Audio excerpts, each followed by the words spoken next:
Hey guys and girls, we are going to work with our new sight word this week, or one of them. That is the word who. I've put my name up here, of course, right away, Ms. Griggs, and I have who up here 3 times. And if you remember that I like to read it, I like to spell it and read it again, and I like to trace 3 times when I do my tracing. I like to rainbow write just to make sure that it's stuck in my head really well. All right, so here we have our sight word who, W-H-O, who. And then I'm going to trace it and write it as I do it and say it, W-H-O, who. And then I grab another color that I like, W-H-O, who. And I grab another color I like, W-H-O, who, at least 3 times, rainbow write it. Then I color this in 3 different colors, or whatever colors you want to use. I chose 3, one for each letter, a different color, but you can do it all the same. If you really like purple, you could do them all purple. And I like to say the letter as I'm coloring it in, W. It's really good to stay on the lines. It's good practice for your hand. H, I'll do it in purple here. And it is pretty skinny. It's a little hard to stay in the lines, but we do the best that we can. My H, and my last letter I'm going to color in over here is O.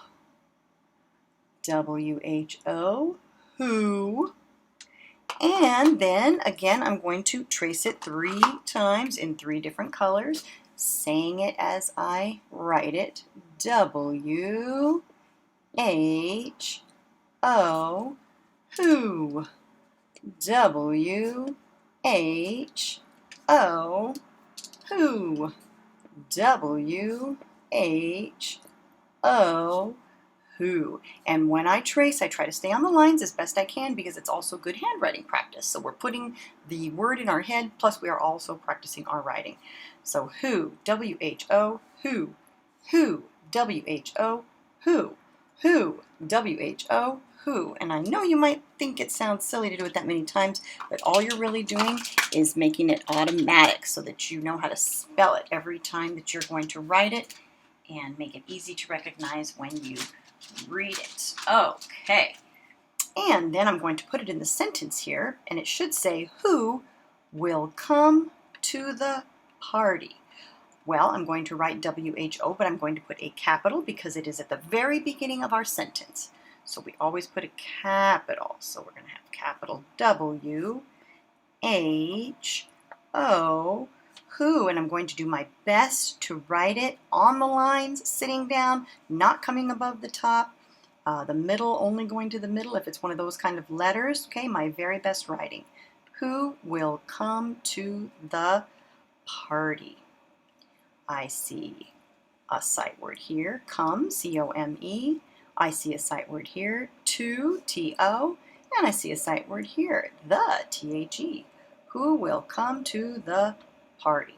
And then down here, I am supposed to draw a picture that goes with my writing. I'm supposed to illustrate my writing. So once again, if it says, who will come to the party, and they're asking us a question, they're wondering who the guests are going to be at the party, that's what I have to draw. I have to draw something that goes with it, or it's not going to make any sense, okay? I can't draw, you know, a bunch of sharks swimming in the ocean, or a bunch of dinosaurs near a volcano.